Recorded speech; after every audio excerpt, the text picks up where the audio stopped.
music has an incredible capacity to connect us, amplify voices that aren't always heard, and open doors to a more inclusive tomorrow. That's why we support Canadian music with a focus through the TD Ready commitment on experiences that bring people together and break down barriers even when we're apart.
And welcome to the second of our weekly Jazzlabs series presented by TD Bank Group. I would like to begin by acknowledging that we are in Mi'kma'ki, the unceded territory and ancestral homeland of the Mi'kmaq Nation. We acknowledge the treaties of peace and friendship, and we all need to take meaningful steps in reconciliation and the continued efforts of a strong nation-to-nation relationship. We recognize that we need to respect Indigenous sovereignty and rights to this land that we occupy. We would like to acknowledge the support of the Government of Canada, the Province of Nova Scotia, and the Municipality of Halifax. I would also like to extend a very special thanks to our title sponsor, TD. We are also grateful for the support of our many festival partners, Advocate Printing and Publishing, Stingray Radio, CTV, and Insight Optometry. Finally, a big thanks to Lighthouse and the entire team at Rockbound Productions for delivering all of our virtual performances this summer. Welcome to the Fusion of Culture and Dance Jazz Lab with Jessie Benjamin. Jessie Benjamin is a Mi'kmaq woman and an Indigenous dancer who uses the power of dance to connect with her culture and that of many generations past who fought to keep it alive. Welcome, Jessie. Thank you. So I'm going to start my slides here. So just to introduce myself a little bit further, my name is Jessie Benjamin. I am a mother of 4, and I used to be a full-time veterinarian. I now work full-time in the wellness industry. I'm a personal trainer, the founder of Two-Eyed Wellness, but also a Mi'kmaq artisan and fancy shawl dancer. So we're going to talk about that a little bit today. So if you would like to reach out after this lab, if you have any questions, feel free to get a hold of me either via my personal Instagram or my website, and the code there will take you right to it. So I hope after this lab, you'll have a little bit better of an understanding of who the Mi'kmaq are, the history behind how we got to where we are today with powwows, what to expect if you go visit a powwow, the different dance styles that you may see, some powwow etiquette, and then we're going to do a little dance lesson so that you're ready to participate as well. So the Mi'kmaq, we have been here since time immemorable. We have artifacts that have basically proven it's been at least 13,500 years that we have lived in this area. We are First Nations, we are Indigenous, which means we were the first people to live here. There's over 30 different communities across Mi'kmaq, and we have over 170,000 registered members. Just a little sort of terminology that you may or may not already know. Mi'kmaq with a Q is a singular version of the word. Mi'kmaq with a W is a plural version of the word. You may also hear us refer to ourselves as Ilnu or Ilnuk, and that means the people. And Mi'kmaq, as I mentioned before, is our unceded territory. And what unceded means is that we never signed over the land, we never lost it, we never gave it away. You may or may not have heard that. Well, you probably hear it in all the land acknowledgements, but may not have understood what that meant. And that is, and we were also the nation that signed the peace and friendship treaties in the 1700s with the British Crown. So Mi'kmaq, here's a little map that shows it. Present day, it involves Nova Scotia, Prince Edward Island, some of Newfoundland, New Brunswick, up into Quebec, and all the way down into Maine, and there's even some Mi'kmaq communities in Boston. So when I was asked to do this lab and discuss the significance of dance in our culture, I sort of didn't know where to start, to be honest. It just feels so important. So I really struggled with how to put that into words. And what I'm going to share with you today is, I guess, my own personal experience and my own take on it. So that may vary if you talk to different people. But I think one thing that anybody who dances will agree with is that it is medicine. It is ceremony, and it is a form of prayer as well. And I think that's what makes it so powerful. It allows us to connect really to ourselves on a deeper spiritual level, to other people, to our friends, to our family, to our communities, to our physical environment, to Mother Earth, and most importantly, to our ancestors. And I think that's why it's so key that we continue to do this. So historically, like pre-contact, dancing and singing served a lot of different purposes and were present in a lot of different places in our culture. And I'm speaking, I guess, specifically to the Mi'kmaq, but this is also true to most Indigenous cultures. So there were ceremonies such as marriage, divorce, love, death, hunting, courtship. There were definitely singing and dancing at gatherings, celebrations, feasts, mawiomis, which is what we now call powwows. Our word for gathering is mawiomi. And they also told stories. We used it to tell history and also when we were going off to war. So before we get into present day powwows, I really wanted to go take a step back and talk about really the struggles and the things that had to be overcome to get to where we are today, because there was a lot. And I'm going to try to summarize 500 years in one slide. So this doesn't cover everything, but I'm just going to bring up a few key dates. So 1504, that's when the Europeans first came to Mi'kmaq. So not first to North America, but to this area. And as we said before, 13,500 years is at least how long. My father thinks it's a lot longer, but that we have been here and proven we've been here. And then when you look at the last sort of 500 years, it's a very short snapshot in time, really, in the grand scheme of things. But a lot has happened in that 500 years.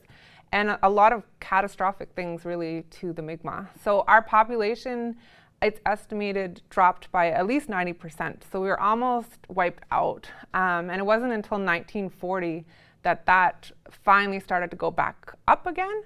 And we died from violence, from war, for also things. There was scalp proclamations where you received a bounty if you killed a Mi'kmaq, and that was for adults and children alike. So the other things that killed us were disease, like smallpox. There was purposely smallpox-infected blankets that were distributed, but also things like tuberculosis and also starvation. So as the Mi'kmaq were forced to live on reservations, we lost our food sovereignty. So we were a completely self-sustaining people before that. And then we were forced to basically rely on government assistance, and a lot of people starved. So that sort of was one blow, I guess, to the culture. But then after we didn't die, then the next major obstacle that we had to overcome was assimilation. So the government took some pretty significant steps to try to assimilate the remaining Mi'kmaq into the European or the new Canadian population. So probably one thing that people know the most about is residential schools, especially lately in the news. Residential schools opened in 1847, and they didn't close until 1996.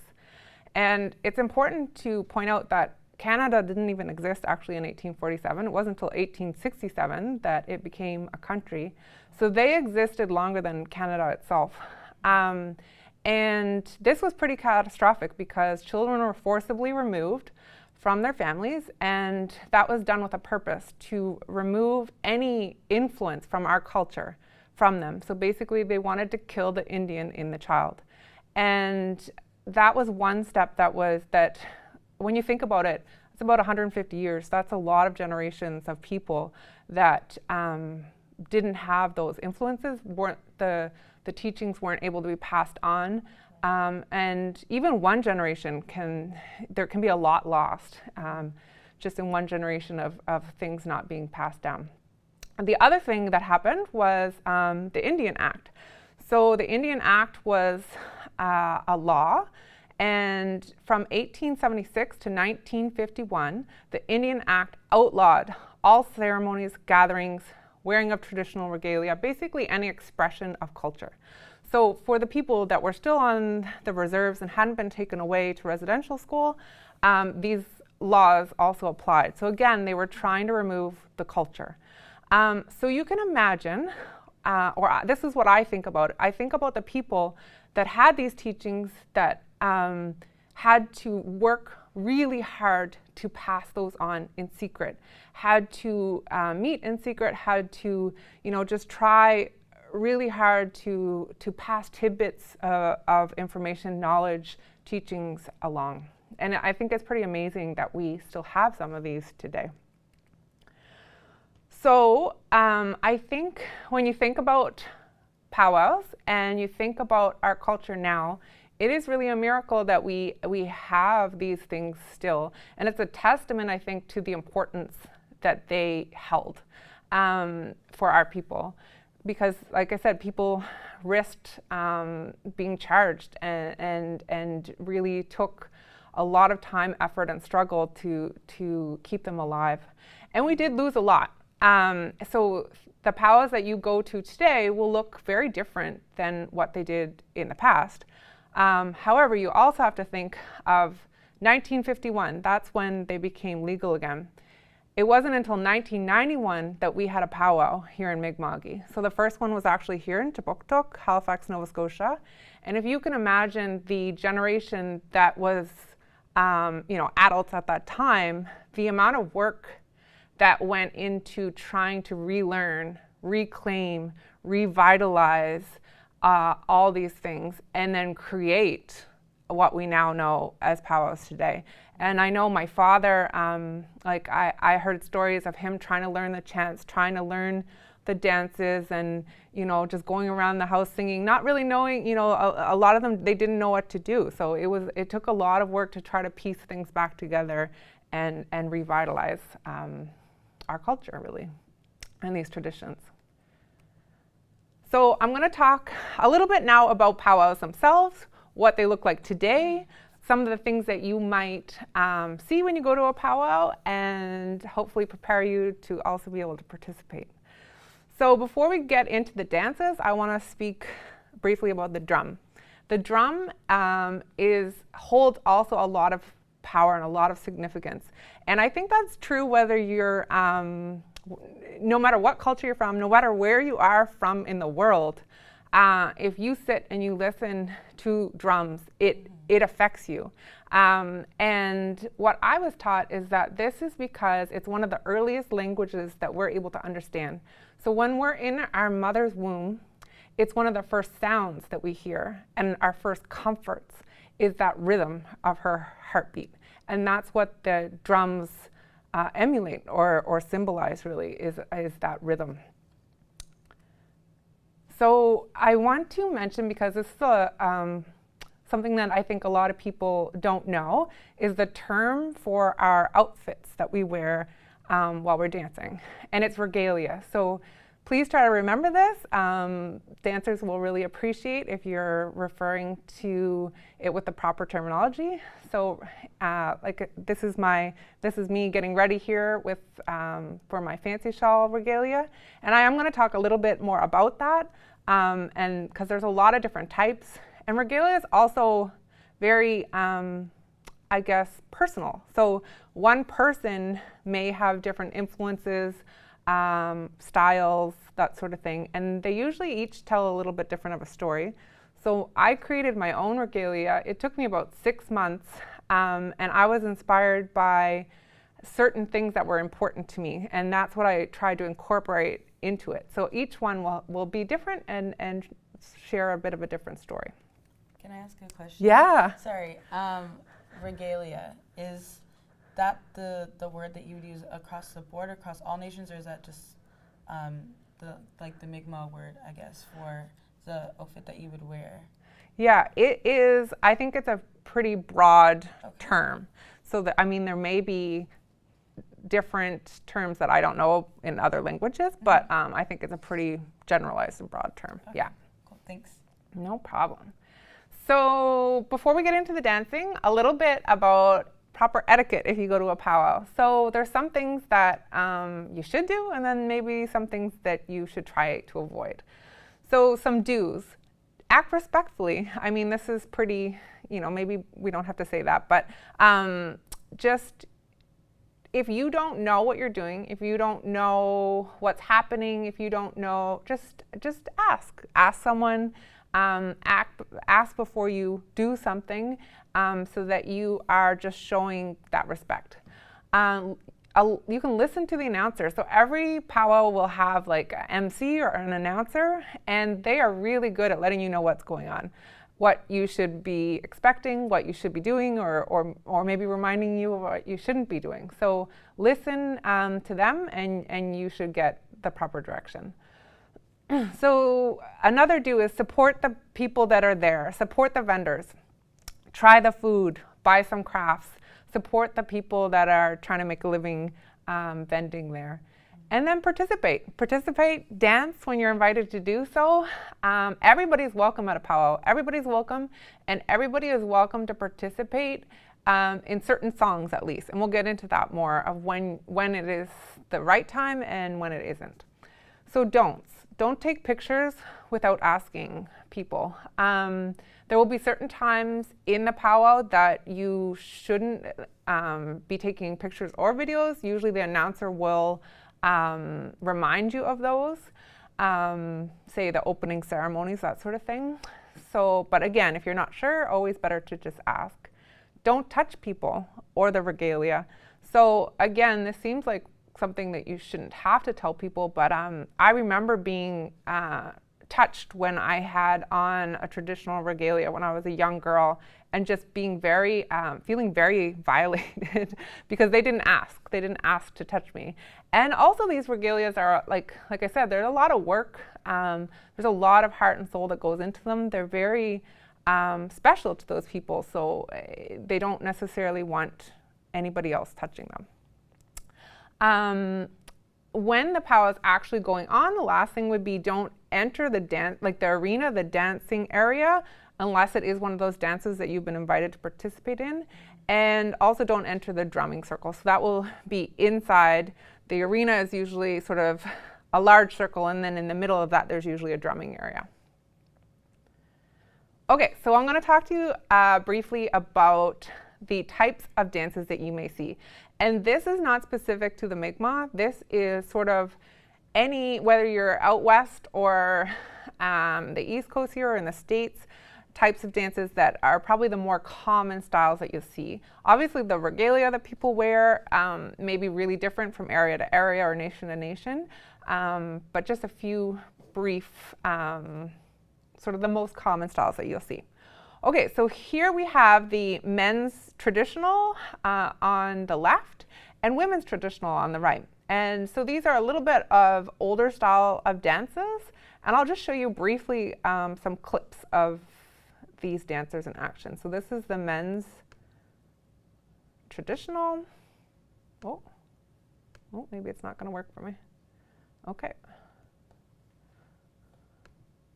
that's not linking, so maybe I'll show you at the end. But okay, this is the women's traditional, and the women's traditional is a very sort of they almost look like they're just floating, really gentle, soothing type dance. Then we have a little bit more, I guess, contemporary style dances. And on the left is the men's fancy, and then the women's fancy shawl. That's the style of dance that I do.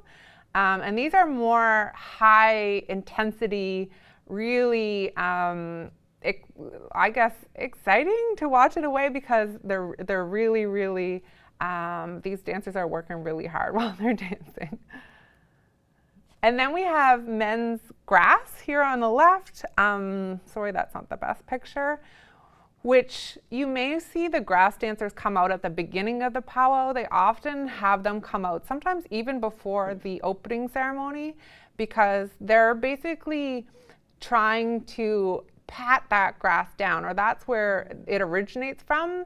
And so that's often incorporated at the beginning of the powwow to almost like prep the dance arena. So that's the men's grass, and then the women's jingle is here on the right. And again, this is a more contemporary style dance, but this is one that originated from a dream, and it was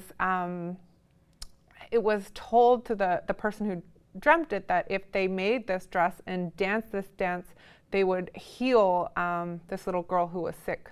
So this is a healing, really medicine type dance. And then there's other types of dances that you may see depending on where you are, types of dancers, and then also different dances that you may encounter. So hoop dancers, they're pretty exciting to watch. You may see them. Chicken dancers, and then there's different styles of dance. So crow hop, blanket dance, duck and dive. Gojua is a traditional Mi'kmaq dance, so that is specific to us, our nation, and nobody else. And it's an older dance. It's a celebration dance. And then these ones that I've asterisked here, you may be invited to join in on these ones. So these are all pretty fun ones. The potato dance is, you can see here on the right, when you hold a potato between two people's heads and you're given instructions and you can't drop it, and when you drop it, you're out. Candy dance is a great one for the kids, where it's sort of like almost like musical chairs in a way. The snake dance is a Mi'kmaq dance, and that one again is a fun one where you're all lining up and holding like each other's shoulders and like emulating like a snake, and you kind of go faster and faster and slower and things like that. Round dance is when it's the top picture there, where you're all in a big circle and you're holding hands and you're going around. So usually everyone can join in for those. And then intertribal dance is again where everybody can join. So often during a powwow, when they're announcing, they'll say that certain dances are just for, say, women's fancy or men's traditional, et cetera, et cetera. So then just those dancers are going out, but then when they announce like an intertribal, then basically everybody's welcome. So that's when you would join in. Okay, well, Lalin, thank you. I hope that makes sense. And what we're gonna do next is get up and moving a little bit, and we're gonna try to learn some dance moves. So I want to basically prepare you so that when you go to a powwow and they call that intertribal song, that you will know what to do. You can get up and participate. So let's get up. Okay, you gonna come with me? I guess so. Okay. I hope people are joining me at home. I know, everybody can join at home. So I'm gonna get Dina to help just be and she hasn't done this before. So, no, I haven't. So you guys are all in the same boat. Very genuine experience for to have. Okay, so when we're learning dance, like there's a few different things. I'm gonna start first without the music, and then after we try a little bit without, then we'll add it in. And when we add the music in, basically what I want you to listen for is the drum beats. So ideally what you want to be doing is timing your stepping to the drum beat. So you want to coordinate the two so that they're in sync, in rhythm. So that's really your main goal. And then what we're going to do is we're going to learn the basic steps, and then if we have enough time, maybe we'll even do some fun, like basically you can just expand from there and get fancier, but we'll start with the basics. Okay. I like basic. So, yeah. So the basic step that we start with is basically tapping forward, and when you're tapping, you're hitting sort of the ball of your foot. You're not putting your heel, like you're not putting your full weight on your foot. So you're tapping just the front. I sometimes say like you're squishing a bug or something, like tap, okay, and then you replace it. So tap, replace it. So it's basically like 1, 2, 1, 2. 1, 2, okay, 1, 2. It. So that's your basic step. And if you learn nothing else, this is good.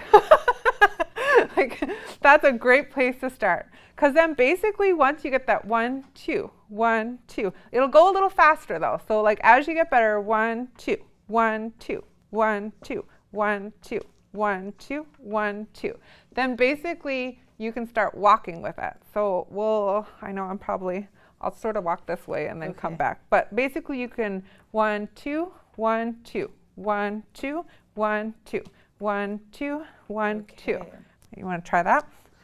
Because you'd be pretty much walking around the circle when you're doing this. So when we're walking, our foot doesn't come back. So you're basically tapping and then leaving it. Yeah, oh, exactly. Gotcha. Tapping, leaving it, and moving forward. Yes. I'm getting ready. Exactly. The powwows are coming back, so I gotta get it together. Yeah. Okay. So that's it. So basically 1, 2, 1, 2, 1, 2, 1, 2, 1, 2, 1, 2. Okay, I'm going to play a little bit of music. We're going to try it again, and then I'm going to show you what a fancy shawl dancer does to sort of bounce while they're doing that. Okay. So I'll watch that part. Yeah. So I'm just going to throw on.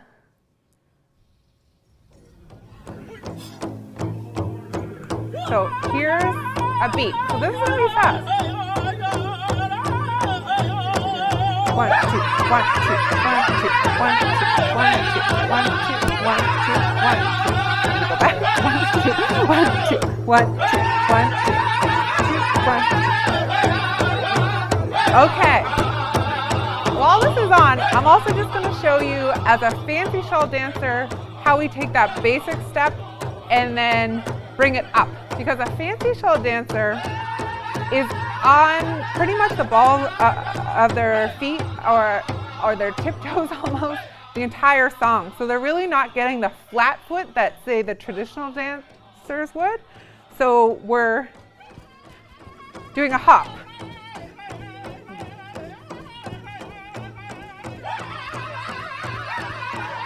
Do you want to try the hop or no? Okay. I don't know. But you don't have to. You can stay down. This is good. Okay, maybe we should try a little circle. Okay, so Let's try a circle around. Yeah. Okay, let me find the beat. Okay. 1, 2, 1, 2, 1, 2, 1, 2, 1, 2.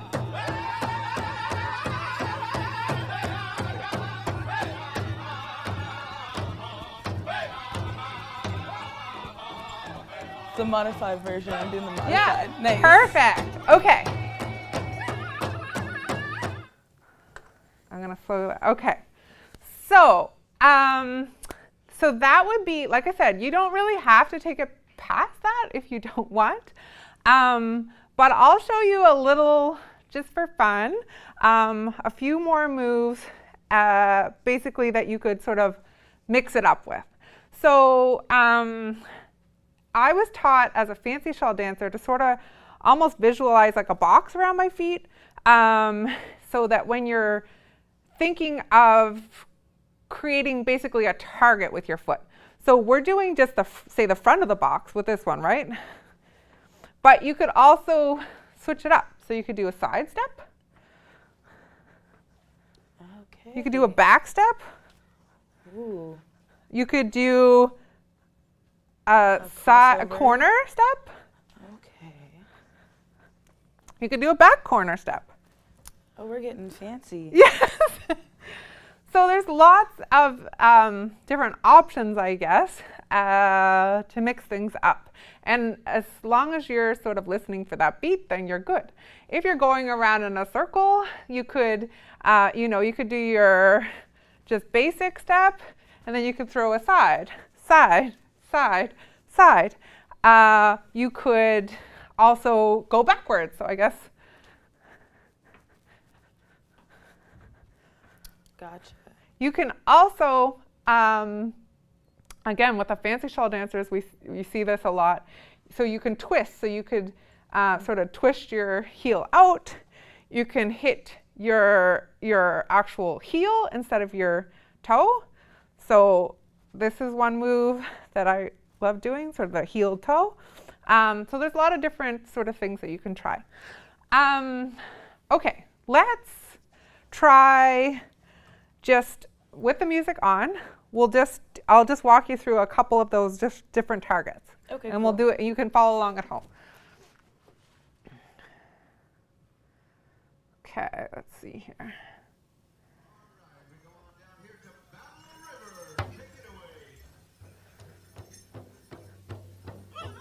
Okay, I can barely hear it. 1, 2, 1, 2, 1, 2.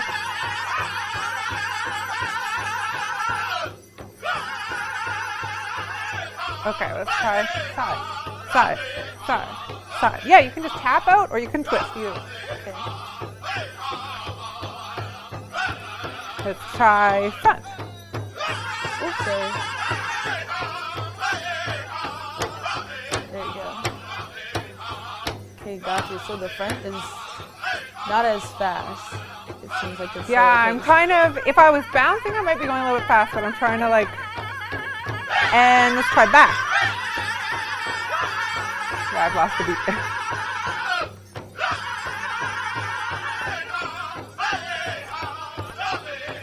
Perfect. Side. Oh, there we go. And you can try it with a hop if you want.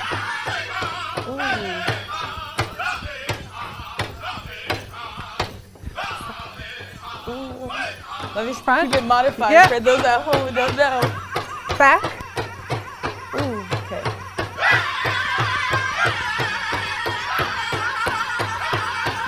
Basic.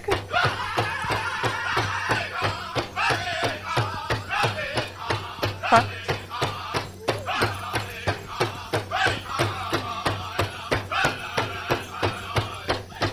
Try heel.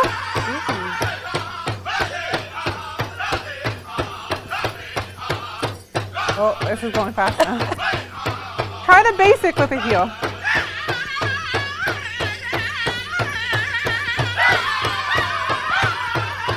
Basic with a toe.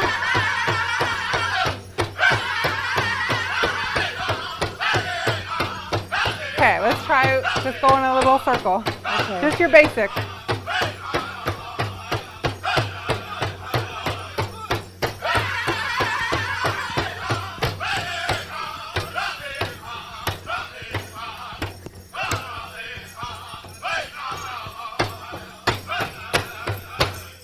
All right. Awesome. Good job. Thanks. That was my first go around. And is your heart rate up a little bit? A little bit, yeah. Okay, yes.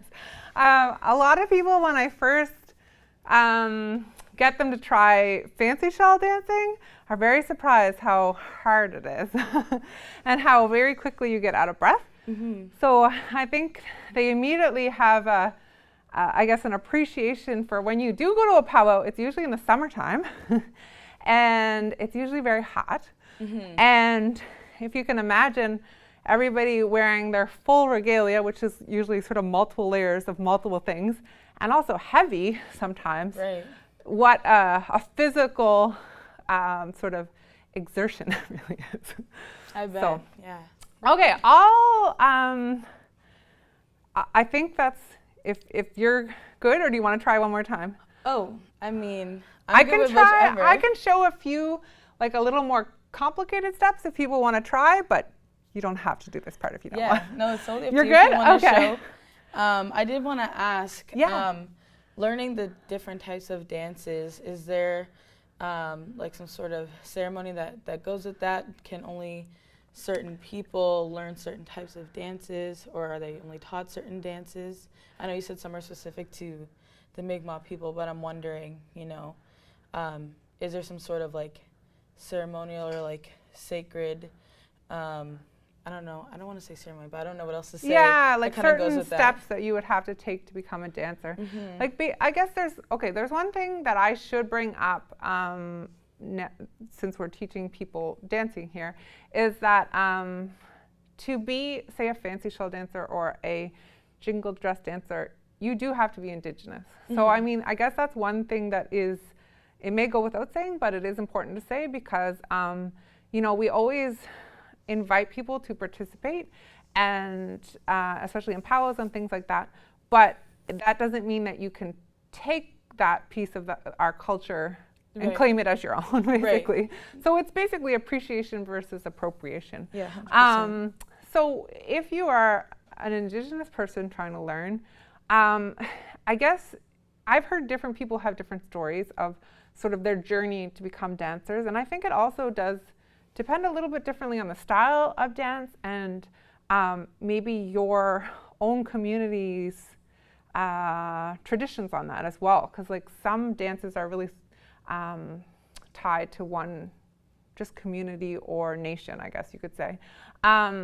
So my recommendation would be to start by reaching out to elders in your community. Like that's the best place to start because they will also teach you, I guess, how to do it with respect and the teachings that come along with that as well. I also had a lot of mentors, friends who helped me along my journey and taught me things. So you will learn, I'm sure, from a lot of different places, but I think the best place to start would be to approach elders in your community and ask for their guidance. Offer some tobacco, ask for their guidance, and then they'll be able to help direct you of where to learn and how to do it in a good way, one out of respect. So, cool. Yeah. So that okay. So I'll just put on some music. We're gonna actually maybe I'll show a couple moves. I'll just show you a few fun fancy shell moves, and you don't have to do these in the powwow. I'm just gonna watch. What? Okay, you want to just watch? Yeah. That's fine. So what we just showed you there, the basic step, that is all you need. So when they call the intertribal dance, get up, bring your kids, bring your friends, get up and just do that. I guess we could show No, we'll just stick with this. But I'm just going to show you, out of curiosity, and because I'm a fancy shell dancer and this is what I love to do, just some fun, basic fancy shell dance moves. So the first, well, we did the basic step, which is, like I said, when you're a fancy shell dancer, you're just adding a bounce to that. So instead of just having flat foot, you're just staying up the whole time. Now, we also talked about sort of stepping out.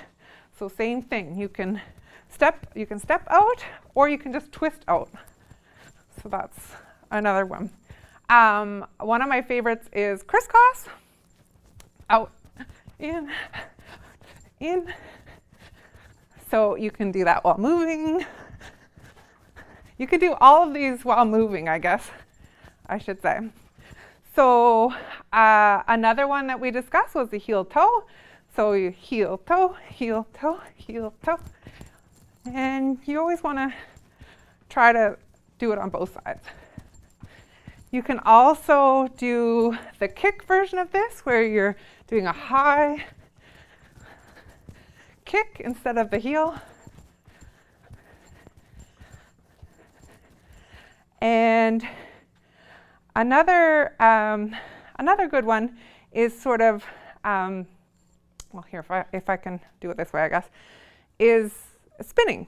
So when you're a fancy shell dancer, you have a shawl that you're holding the whole time.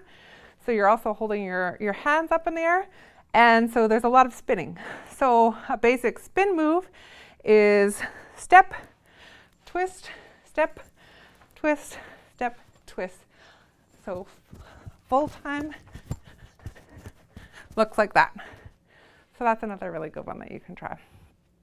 I know I had a few people tuning in who are trying to learn to dance. So what I'll do right now before we run out of time is put on some music, and maybe we can just freestyle. So you can join me or not for this. Just take one of those moves and try to last a whole song. So let's go here. 2 minutes and 33 seconds. Okay. Are we going in a circle? Sure. Okay.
Up a little bit.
Awesome. That was a live one, so we had I was going to say, there's lots of cheering going on. I felt like I was really, really somewhere.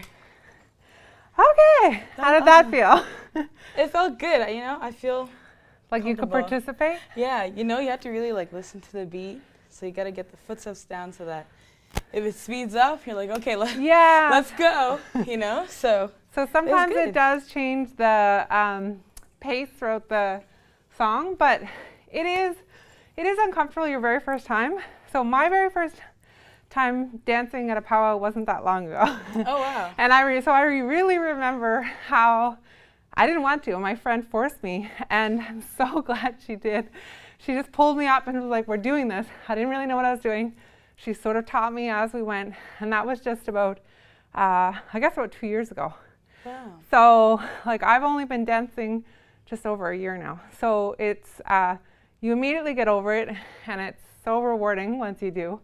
And for me personally, it's just been such a bridge, such a blessing, that it's really provided, like I said at the beginning, that spiritual connection that I was maybe missing, to really allow me to dive deeper into understanding and even just learning about my own culture. So I think it is a blessing, and I now feel definitely a responsibility to do everything that I can within my power to help encourage other Indigenous people to dance, and also to help just bring awareness and education to what it means, what the just how important it is, like everything we discussed today. So I hope you learned something. Amazing. Thank you so much. And if you do have any questions, or there is something you've always wondered that I didn't cover or didn't think to talk about today, like I said, please reach out to me, and I'll do my best to find the answer for you. Amazing. Thank you. I have one more question before we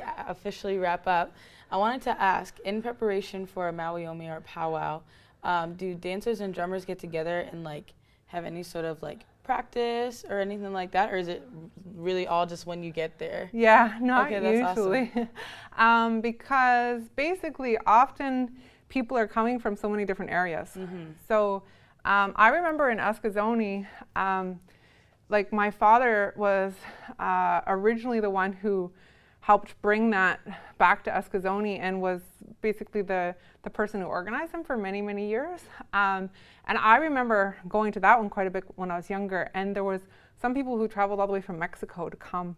Oh, so wow. People sometimes will be coming from all over North America, all over Canada to come. So unfortunately it just means that there's no it's you just the beat of the drum. You got to stick to the beat. Okay, that's awesome. Exactly. Thank you for answering that, and thank you for your amazing presentation and for the dance along. I hope I wasn't the only person practicing today. I don't think I was, but thank you. It was great having you do this Jazz Lab with us. Before I say goodbye, I just want to do a shout out to Ben, doing our tech behind the scenes. We also have 3 more Jazz Labs coming up the next 3 Saturdays, so stay tuned. We have the Art of Improvisation with New Hermitage coming up. We have the Miseducation of Hip Hop with Dilshan Wirasingi, and we have Discovering Your Sound with Kirsten Olivia.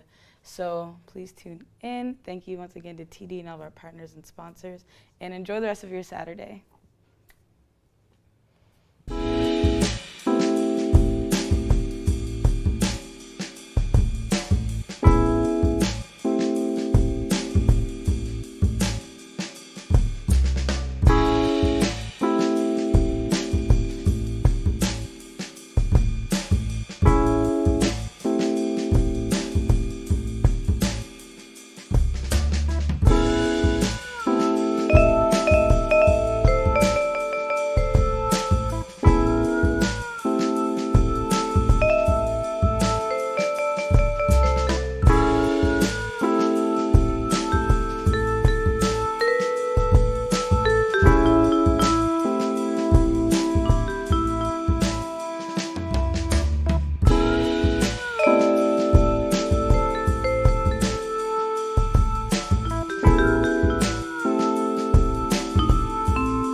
music has an incredible capacity to connect us, amplify voices that aren't always heard, and open doors to a more inclusive tomorrow. That's why we support Canadian music with a focus through the TD Ready commitment on experiences that bring people together and break down barriers even when we're apart.